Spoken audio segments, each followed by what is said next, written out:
Hello everybody, my name is Linda Hammond and I'm a professional genealogist, and it's my absolute pleasure today to be talking to you about the hidden secrets of the 1939 National Register. The 1939 National Register is one of the most important contemporary documents created. It was created on the 29th of September 1939 on the eve of the Second World War, and it's the only surviving survey of people in England and Wales from 1921 to 1951. Now, it's not a census per se, however, as the 1931 census for England and Wales was destroyed by fire during the Second World War, and there was no census taken at all in 1941, the 1939 National Register is one of the only complete surveys of the population of England and Wales that bridges the gap between 1921 and 1951. So let's take a look at the coverage of the records. Now, the digitised records only cover England and Wales. They do not cover the Channel Islands, which, although was surveyed, was invaded and the documents were destroyed. They also don't cover the Isle of Man, where again the documents haven't survived, sadly. Nor are you able to search the records for Scotland or Northern Ireland online, although you can apply to the National Records of Scotland and the Public Record Office of Northern Ireland respectively to order a copy of a record. It also contains the civilian population, and that's over 41 million people. However, if a member of the military was on leave, or if your ancestor was a civilian on a military base, they would still appear on the register as well. So why was the register created? It was initially used to issue identity cards, and later, in July 1940, ration books. The information was also used for conscription purposes and the direction of labour, such as the Land Army. It also helped to monitor the movement of the population during the time of mass evacuations.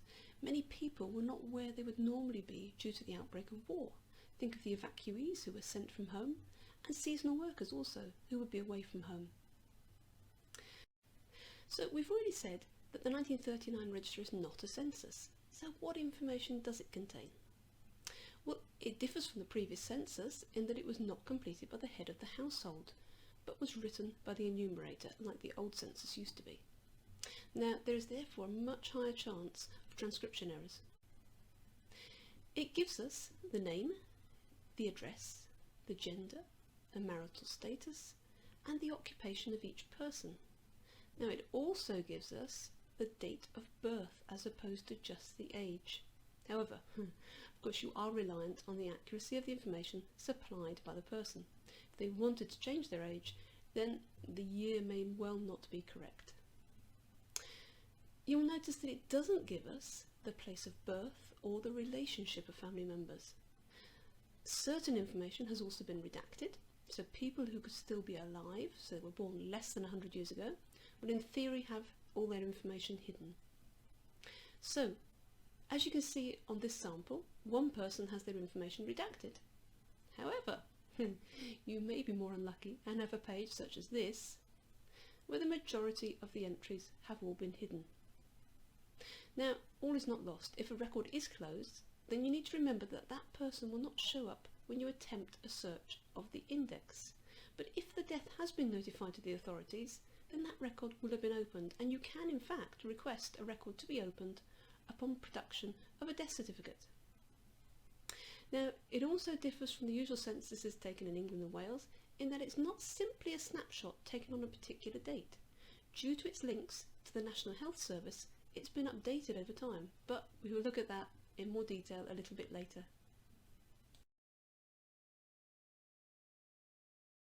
So obviously the next question is, where can I search the register? Well, it was released in November 2015 for the general public to access the digital version. You can access the copies through Find My Past, Ancestry and MyHeritage, although MyHeritage only has transcriptions. The register is only available to search online, and the original register books are held by the National Health Service Digital. Now, there are a number of ways of searching the register. You can search for a person, an address, or you can browse the register page by page. So we'll start with how to search for a person. So firstly, we need to select person at the top of the form. Then we need to type in the first name and the last name of the person we wish to search for. So I'm going to put in Lillian Shafford, who was my grandmother.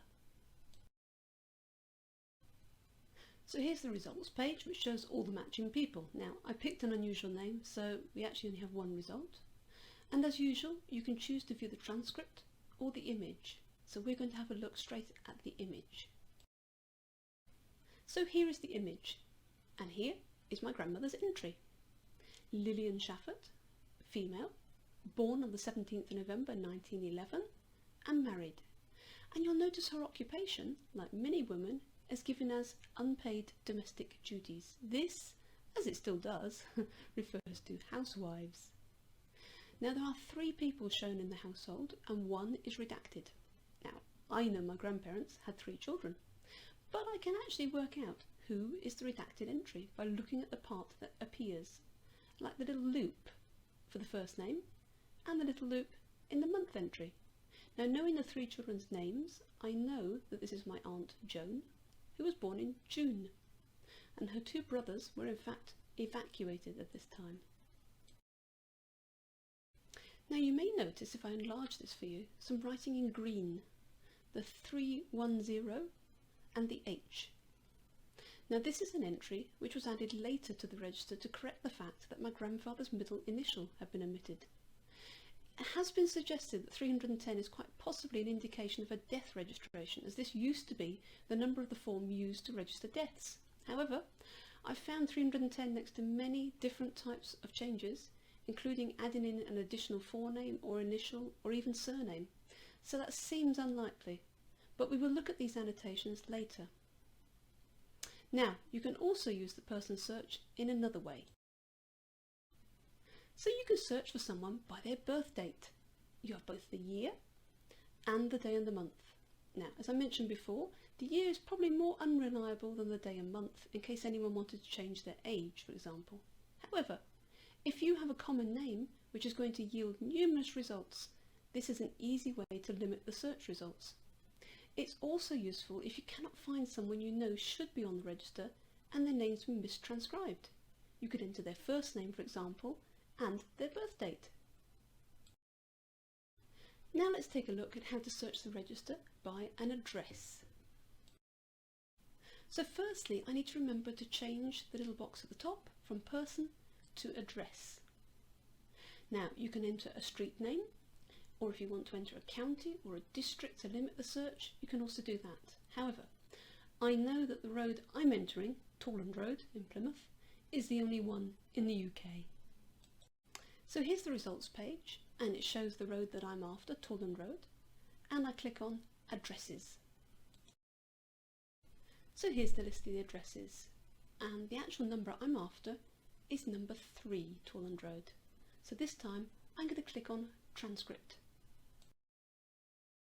So here's the transcript, and we can see we have Hugh S. Stowell, born on the 10th of May 1886, a male, who's married, and his occupation is an architect and a manager to Brew C. We then have a female, who presumably will be his wife, Mabel S. Stowell, who was born on the 7th of April 1884, and she, again, her occupation, unpaid domestic duties, one of our many housewives.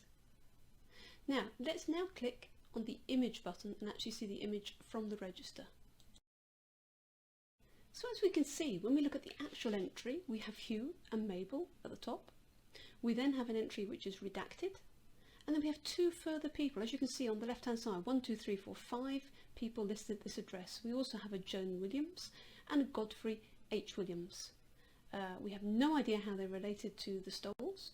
We have no idea who the person is that's redacted. It could quite likely be a child, because the reason for it being redacted is most likely to do with the age. Therefore it's probably somebody a lot younger who could possibly still be alive at the moment, so that entry is still redacted. But here we have Hugh and Mabel with, as I say, possibly one of their children, and another couple living at that address.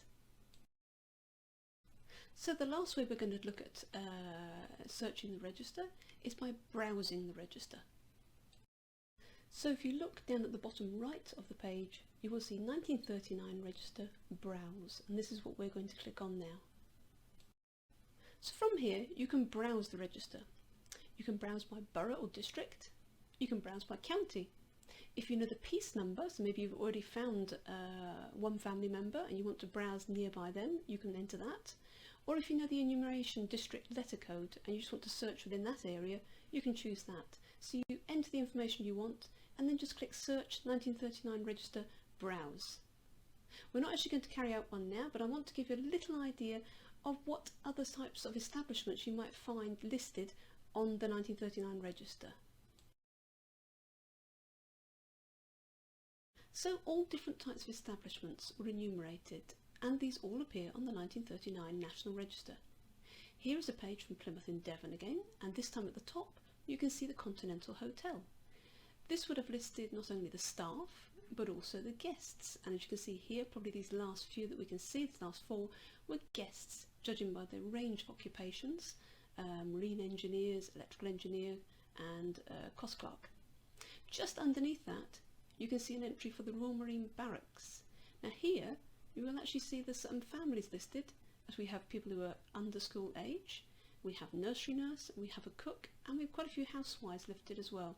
So all of those, regardless of the fact that it was in an establishment, will all be listed on the register. So this next entry is for Church Style School in Exminster in Devon, which was in fact an industrial school for boys. So we have not only the staff listed, so the headmaster, the matron, the cook, the servants, but also the boys themselves. But as you will see, due to their age, a large number have been redacted. And this is the problem with the younger people, that most of the information is still redacted. This page, unlike the last page, has no entries at all redacted, but this is for St Joseph's Home for the Aged in Plymouth. And this page in particular is only for the residents. As you will see in the occupation column, it says incapacitated. Therefore, all the people shown here would have been of a much greater age, and therefore would have now have passed away, and are therefore having all their entries revealed to us. Now you may have noticed on some of the pages that in green or red ink or whatever, there are some little numbers written, some little codes and annotations dotted through the register, and there are quite a lot of these. So now we're going to have a little look at decoding these parts of the register. So as we've mentioned before, the 1939 National Register was a living document. It was updated continually, and there are little annotations and code numbers scattered throughout the pages, and we're going to have a little look now at decoding those.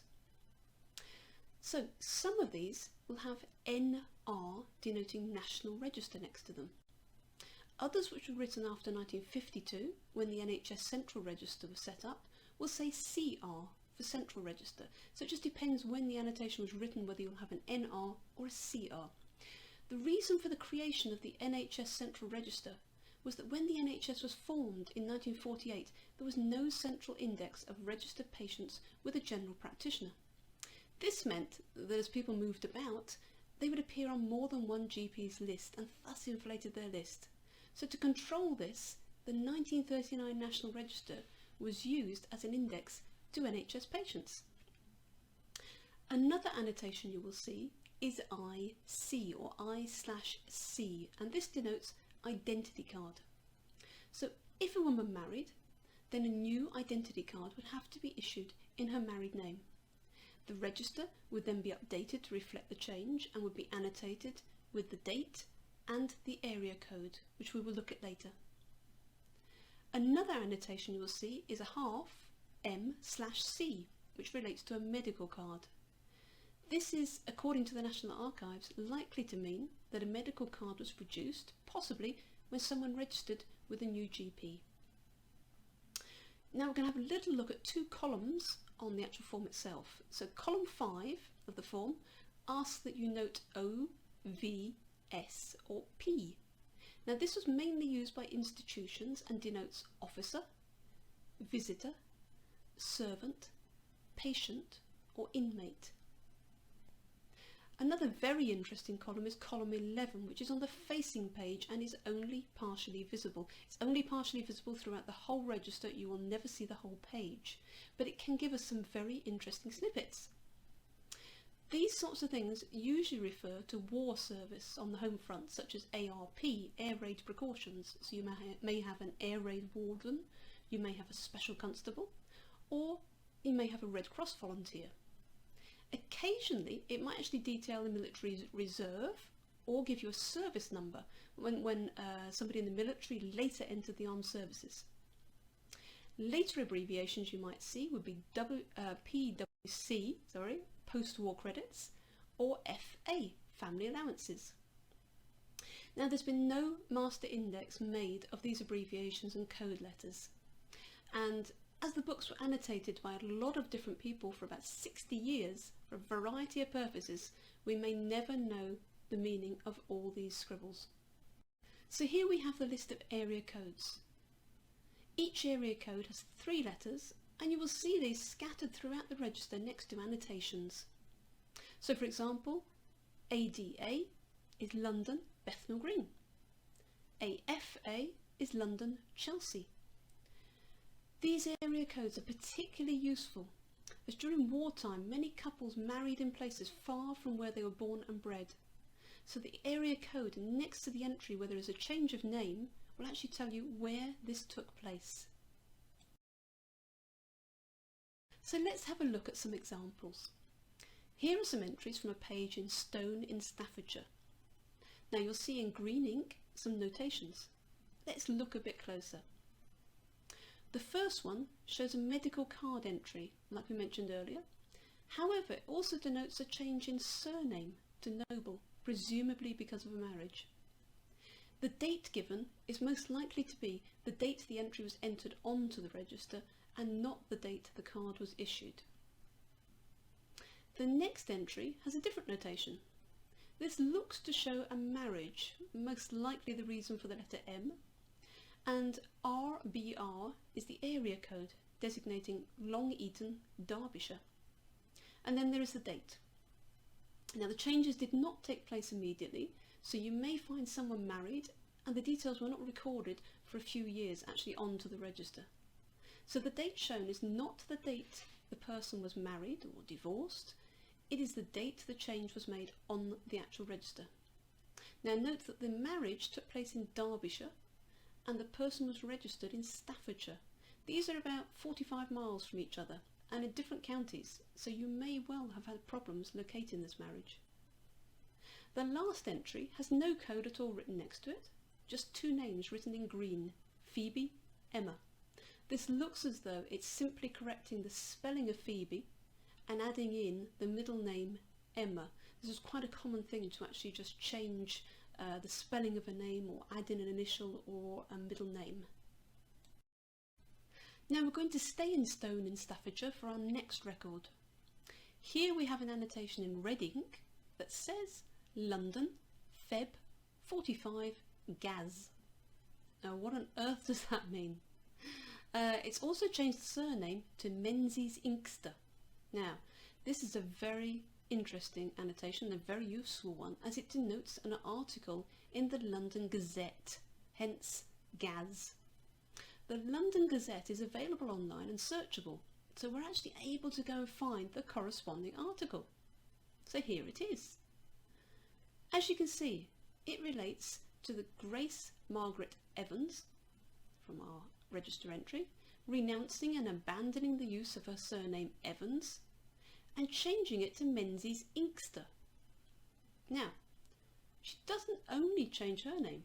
If you read through the entry, you'll see she also changes her daughter's name from Inkster Evans to Menzies Inkster.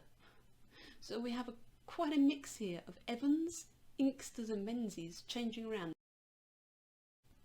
For our next example, we're moving to Barnet in Hertfordshire. Now here we can see an annotation 23.1.57 NR230 ALA. So let's decode it. First we have the date, 23rd of January 1957, which, as we've said, is when the change was entered onto the register, not when whatever has been annotated actually took place. Then we have NR230. Now NR230 actually indicates a change of name. Then we have ALA, which is the 3-letter registration district, which if we consult the district tables tells us it indicates Islington in London. Now, if this was your ancestor and you wanted to trace what appears to be this marriage, you now know that Lucy Lillian Vickery married someone named Beck before 1957. So, let's carry out a quick search of the General Register Office marriage indexes, and this reveals to us that she did indeed marry in the June quarter of 1953 to a man named Beck. Now, a quick cross-search reveals he was George W. Beck. Strangely, the index also lists Lucy as Beck or Vickery. Not quite sure why.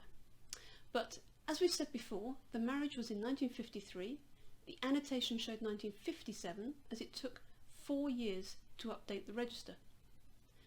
Once again, the couple were not married where they were registered. The two places are only about 10 miles apart, but they are once again in different counties. Although it was only while national registration was in force that changes needed to be notified, even when this ended in 1952, these changes continued to be carried out until at least the 1970s, as it became the basis of the NHS Central Register when the NHS was founded in 1948. Another thing to note is that someone whose name was changed due to an adoption after the creation of the register would also have their name change registered on the actual register. So I hope you enjoyed this talk on the hidden secrets of the 1939 National Register, and that it's inspired you now to go and have a look at the register online. It's given you a better understanding of what you will find in the register, and also how to decode some of those little annotations and notes that are scattered through the register.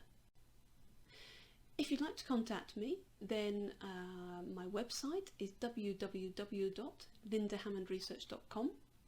I'm also available on Facebook, Linda Hammond Research, and my email address, should you have any queries, questions you want to have answers to, is lindahammondresearch@orange.fr. One last thing, all the notes about the talk are available in a handout which you can download, so please remember to download the handout, and it will give you all the information that we've talked about during the talk. Thank you once again. It's been a pleasure talking to everybody. Goodbye.